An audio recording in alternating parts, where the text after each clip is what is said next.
మీరు మీ అభిమాన shows and serials TV కన్నా ముందు ఈటీవీ విన్ యాప్లో చూడండి. Download and subscribe to ETV win app. 99 రూపాయలు మాత్రమే. ఆహా, సూపర్, వండర్ఫుల్, మార్వలస్.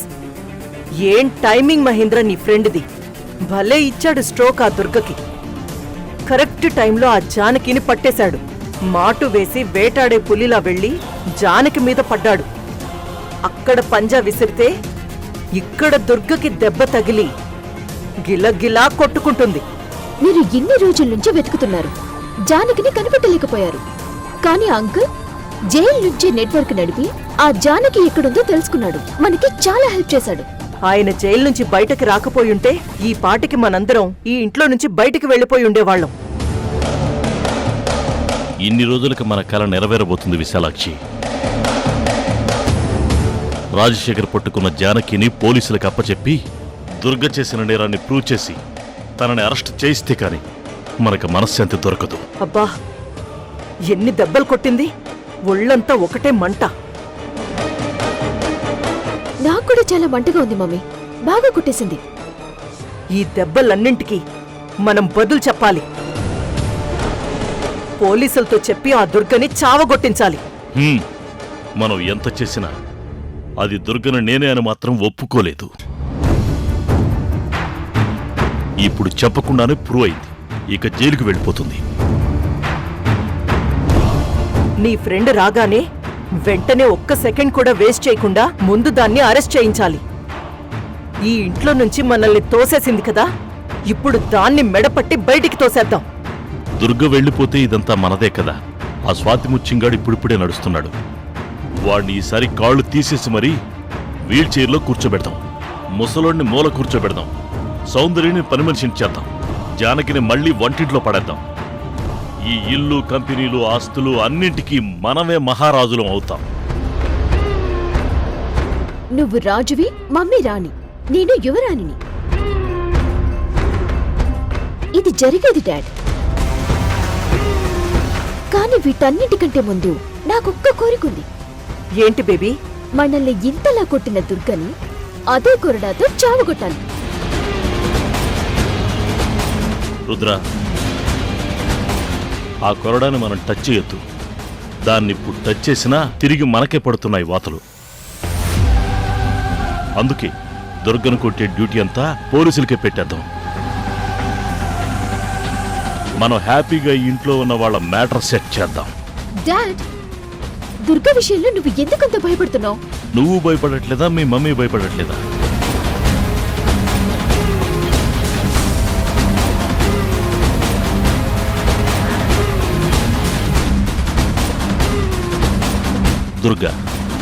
దుర్గ చేతిలో కొరడా. ఇది తలుచుకుంటేనే టెన్షన్ మొదలవుతుంది. హర్రర్ మూవీలో దెయ్యం లాంటిది దుర్గ. దాన్ని మాంత్రికుడికి అప్పచెప్పాలి గానీ మనం హ్యాండిల్ చేయకూడదు. సరేలే, మన కంటికి కనిపించేదానికంటే ఊహించుకునేదానికి భయం ఎక్కువ వేస్తుంది. మనం దుర్గని కనకదుర్గలా చూసాం కాబట్టి ఆ దుర్గ బలం 10 రెట్లు ఎక్కువగా కనిపించింది. లేదంటే ఆ దుర్గ ఎంత? బుల్లెట్ ఎంత ఉంటుంది? 6 అంగుళం. కానీ 6 అడుగుల మనిషి ప్రాణం తీసేదు. కరెంటు తీగ ఎంత సన్నగా ఉంటుంది? టచ్ చేస్తే టపాకట్టేమో. సరేలే, నువ్వు ఇలాగే భయపడుతూ ఉంటావు కానీ ముందు నీ ఫ్రెండ్ బయలుదేరాడో లేదో కనుక్కో.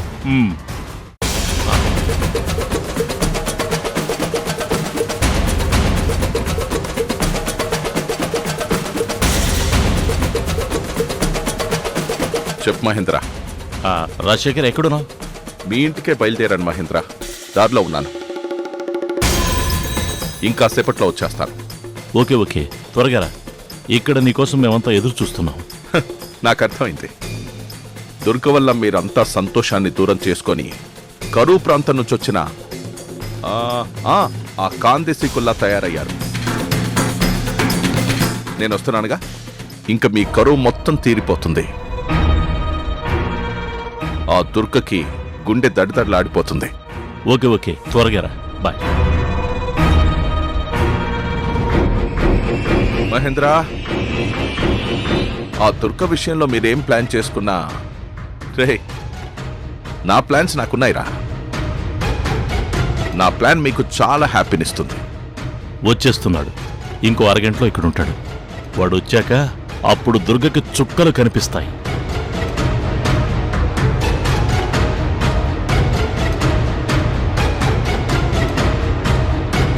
ఇప్పుడు రాజశేఖర్ డైరెక్ట్ గా ఇక్కడికే వస్తున్నాడు. వస్తే చాలా దారుణంగా బిహేవ్ చేస్తాడు. అతను ఏం చేస్తాడో అనే నాకు చాలా భయంగా ఉంది పెద్దమ్మ. ఏం చేసినా ఇప్పుడు నేనేం చేయలేని పరిస్థితుల్లో ఉన్నాను. జానకి రాజశేఖర్ చేతిలో ఉంది. అతను రాక్షసుడు. నన్ను వంచడానికి జానకి ఎలాంటి హానినా తలపెడతాడు.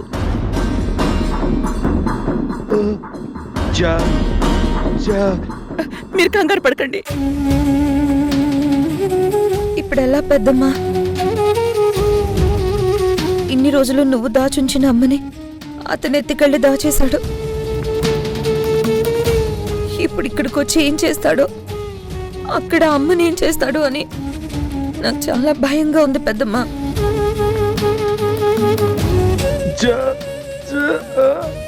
వద్దు, మీరు అస్సలు భయపడద్దు, అస్సలు భయపడద్దు. భయమే మనల్ని కిందకి లాక్కొచ్చి వాడి కాలు కింద నలిగేలా చేస్తుంది. మళ్ళీ ఆ భయంలోకి మనం వెళ్ళిపోతే మన జీవితాల్ని దుర్భరంగా మార్చేయడం ఆ రాజశేఖర్కి, మహేంద్రకి, విశాలక్షికి క్షణాల్లో పని. మనం సమస్యలోకి వెళ్ళామంటే ఆ వెళ్ళిన దారి కూడా సమస్యలోంచి బయటికి రావడానికి ఉపయోగపడుతుంది. అది మర్చిపోకూడదు. కానీ మనకి ఏ దారి ఉంది పెద్దమ్మా? దారి దొరుకుతుంది. ముందు జానకి మనకి దొరికితే వీళ్ళందర్నీ ఎలా తొక్కాలో నాకు తెలుసు. కానీ ఈలోపు వీళ్ళ అమ్మని... వాడు జానకి ప్రాణాలకి హాని తలబెట్టాడు. ఎందుకంటే నేను వాళ్ళు చెప్పినట్టు వినాలి అంటే వాళ్ళకి జానకి అడ్డం ఉండాలి. కాబట్టి ఖచ్చితంగా జానకిని చంపరు.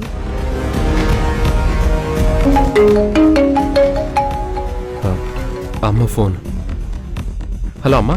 హలో ద్వారకా, నువ్వెక్కడున్నావు? ఇప్పుడే ఇంటికి వచ్చానమ్మా. నేను చెప్పేది జాగ్రత్తగా విను ద్వారకా. రాజశేఖర్ జైలు నుంచి పెరోల్ మీద బయటకొచ్చాడు. వాట్? రాజశేఖర్ బయటకొచ్చాడా? అవంతి, నువ్వు కూడా విన్నావా? ఇద్దరూ కంగారు పడకుండా వినండి.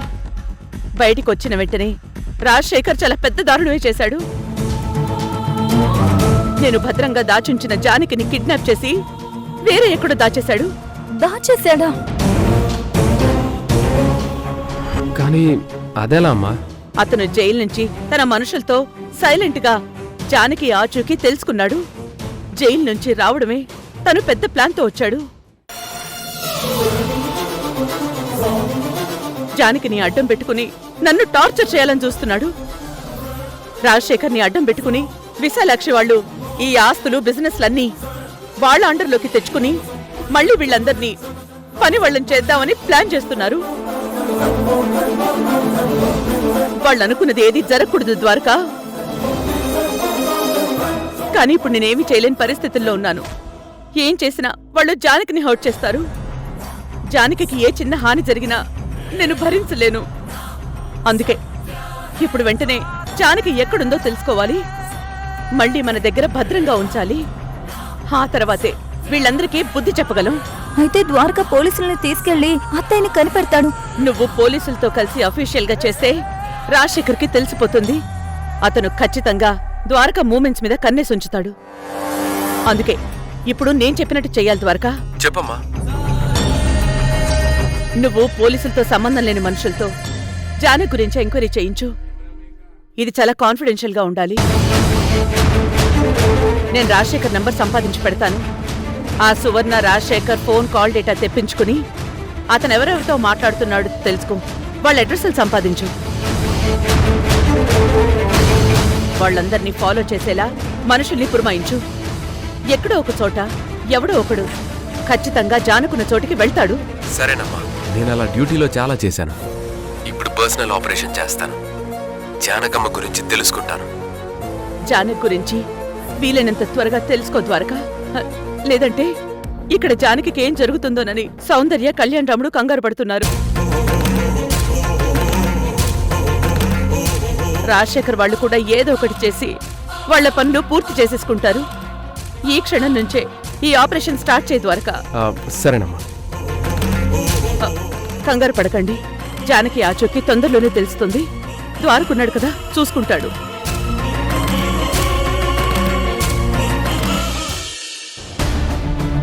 రే సత్తి, త్వరగా వంటలన్నీ పూర్తి చెయ్యి. 2 గంటల్లో బిర్యానీ, చేపల పులుసు, మటన్ కర్రీ, ప్రాన్స్ ఫ్రై అన్నీ పూర్తయిపోవాలి. ఏంట్రా అలా నోరెత్తి చూస్తున్నావు? వెళ్ళు, వెళ్ళి అన్నీ రెడీ చెయ్యి. ఇంక నీ దుర్గమ్మ గారి సీన్ అయిపోయింది. ఇక నుంచి ఈ ఇంట్లో అంతా నేను చెప్పిందే నడుస్తుంది. అర్థమైందా? మొత్తం అన్నీ రెడీ చెయ్యి. ఏ ఒక్కటి తగ్గినా అస్సలు ఊరుకోను. ఆ కొరడాతో తోలూడేలా కొడతాను. ఏంట్రా తల ఊపు? అర్థమైంది మేడం అని చెప్పు. అర్థమైంది మేడం. అది ఇక నుంచి పనోళ్ల దగ్గర నుంచి పైనున్నోళ్ల వరకు అందరూ మా కాలి కింద చెప్పుల్లా పడుండాల్సిందే.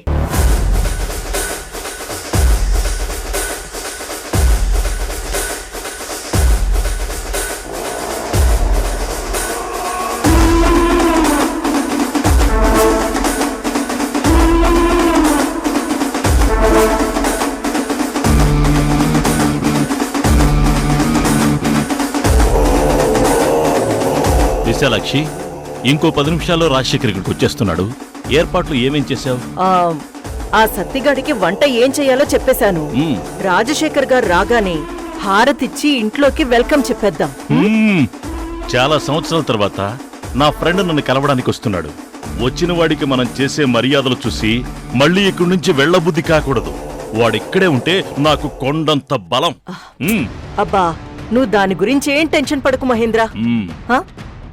ఇక్కడికొచ్చాక నీ ఫ్రెండ్కి వెళ్లబుద్దే కాదు, బెల్లం దగ్గరకొచ్చిన గండు చీమ దూరంగా ఎందుకు వెళ్తుంది? అంటి పెట్టుకునే ఉంటుంది. ఏంటి విశాలాక్షి, నువ్వింకా ఇండైరెక్ట్ గా మాట్లాడుతున్నావు? ఇక నుంచి అంతా డైరెక్ట్ అటాకే. ఏం దుర్గా, అంతేగా?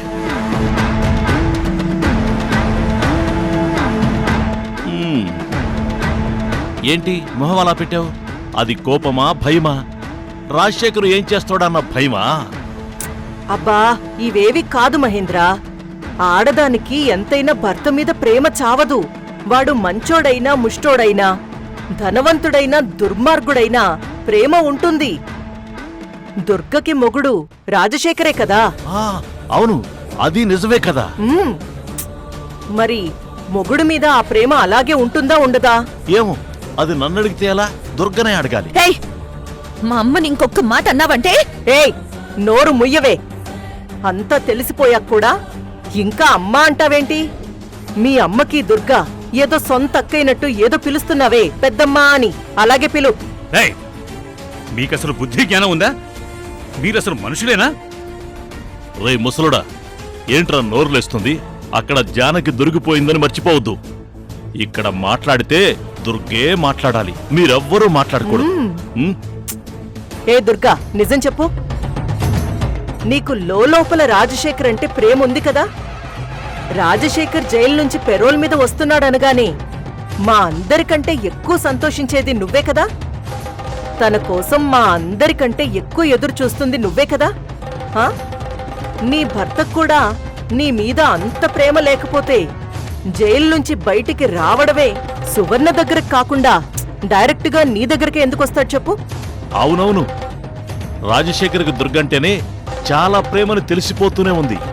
లేదంటే దుర్గ ఎక్కడుందో తెలుసుకుని, ఎప్పుడో మిస్ అయిన నా నెంబర్ తెలుసుకుని డైరెక్ట్ గా నాకే ఫోన్ చేసి ఇక్కడికి వస్తున్నాడని చెప్పాడు అంటే, అబ్బో విశాలాక్షి, పైకి వీళ్ళిద్దరూ శత్రువుల్లా కొట్టుకుంటున్నారు కానీ వీళ్ళిద్దరి మధ్య చాలా ప్రేమ పెండింగ్ లో ఉండిపోయింది. అవునవును, చాలా ప్రేమ. అది తీర్చుకోవాలనే కదా నీ ఫ్రెండ్ మనింటికొస్తున్నాడు. ఇది నిజం దుర్గా. రాజశేఖర్ వస్తుంది నీకోసమే. నువ్వేంటి ఇంకా ఇలాగానే ఉన్నావు? వెళ్ళి రెడీ అవ్వచ్చుగా. విశాలాక్షి, రాజశేఖర్కి నువ్వు హారతిచ్చి స్వాగతం చెప్పడం కాదు, దుర్గే వెల్కమ్ చెప్తుంది. అవునవును, ఇన్నేళ్ల తర్వాత మళ్ళీ ఒక గూటికి చేరుతున్న ప్రేమ పక్షుల మధ్యలో వెల్కమ్లు విషస్సు చెప్పడానికి మనమెవరో? ఏం చెప్పుకున్నా వాళ్ళిద్దరే చెప్పుకోవాలి. అంతేగా? ఉమ్, ఏం దుర్గా, అంతే అని ఒక మాట చెప్పు. మీ మూడు పిల్లలిద్దరి మధ్య మేము అస్సలు డిస్టర్బ్ చెయ్యం. ఏం విశాలాక్షి, మనం వీళ్ళిద్దరిని వదిలేసి దుర్గ ఇప్పుడు మోస్తున్న మన ఆఫీసు బాధ్యతల్ని, మన ఇంటి బాధ్యతల్ని మనమే చూసుకుందాం, సరేనా? హ, ఆ, అలాగే మహేంద్ర. మీరిద్దరూ చక్కగా ప్రేమ పక్షుల్లా మహేంద్ర! హే డార్లింగ్,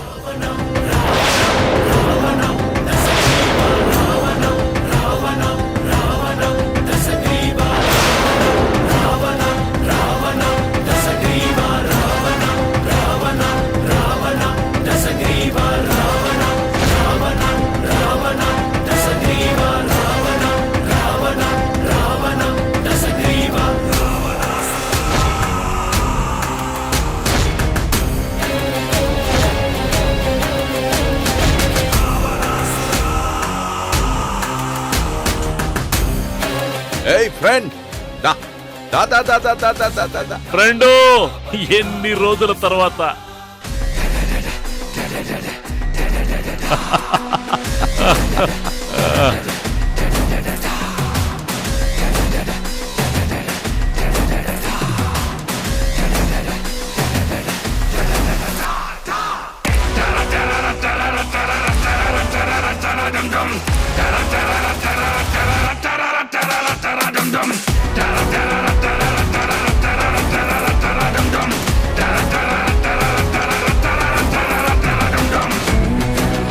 వచ్చేసావా ఫ్రెండు? వచ్చేసాను ఫ్రెండ్. కొత్త ఆట మొదలు పెట్టడానికి చాలా కొత్తగా ప్రిపేర్ అయి వచ్చేసాను. రే, ఇక నుంచి నేను ఇక్కడే ఉండబోతున్నాను. ఇక్కడ ఆ, మరి నా డార్లింగ్ దుర్గ ఎక్కడుంటే అదే కదా నా ఇల్లు. మ్మ్. ఆ?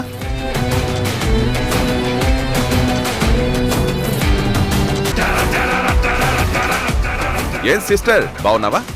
మీరు రావడమే దుర్గని సిక్సర్ కొట్టారు కదా, ఇంకంతా బాగానే ఉంటాం బ్రో. నువ్వు తప్పుగా మాట్లాడొద్దు సిస్టర్. నా డార్లింగ్ దుర్గని నేను సిక్సర్ కొట్టడం ఏంటి? ఆ? అదిగో తను నా డార్లింగ్. దుర్గ అంటే నాకు ఎంత ప్రేమో మీకు తెలీదు. ఏం దుర్గా, చూడు చూడు చూడు చూడు చూడు చూడు చూడు చూడు చూడు. ఆ?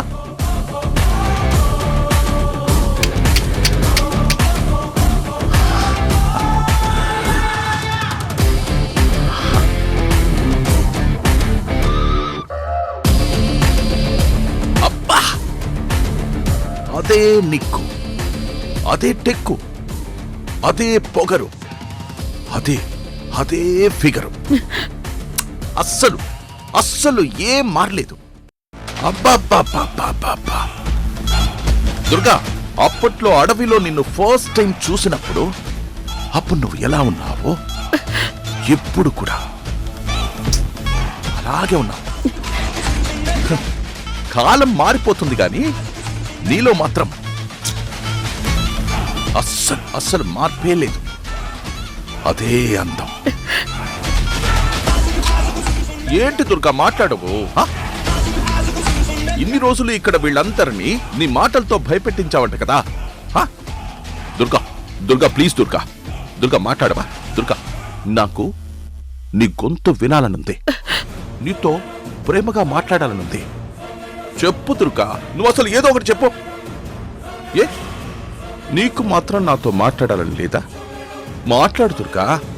ఇదిగో చూడు, నా రెండో పెళ్ళం సువర్ణ దగ్గరికి కూడా వెళ్లకుండా నీ దగ్గరికే వచ్చానంటే నాకు నువ్వంటే ఎంత ప్రేమందో అసలు నీకు అర్థం కావడం లేదా? మాట్లాడు దుర్గా, మాట్లాడు దుర్గా. అరే మాట్లాడు. రాజశేఖర్! అబ్బా అబ్బా అబ్బా, అదే రాజశేఖర్.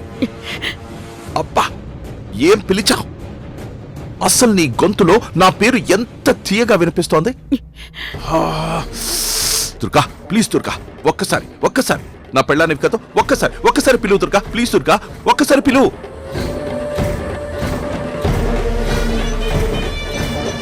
దుర్గా పిలువు దుర్గా. ఎరా ఫ్రెండు, నువ్వేమో నీ భార్య అంటున్నావు, కానీ దుర్గేమో ఇక్కడ ఇన్ని రోజులు మా స్వాతి ముత్యంగాడి భార్యను చెప్పుకుందే.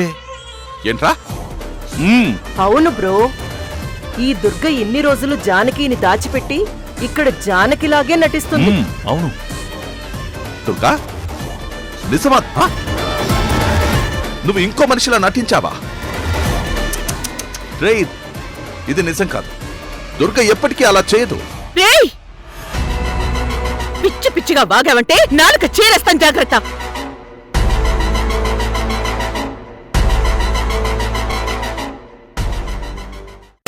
గుర్తుపెట్టుకో దుర్గా, నువ్విక్కడ ఈ చెయ్యి వాడితే ఇక్కడ ఈ చెయ్యి మిగలతో. నువ్విక్కడ కాలు వాడితే అక్కడ కాలే ఉండదు. రాజశేఖర్, దేనికదే సమాధానం.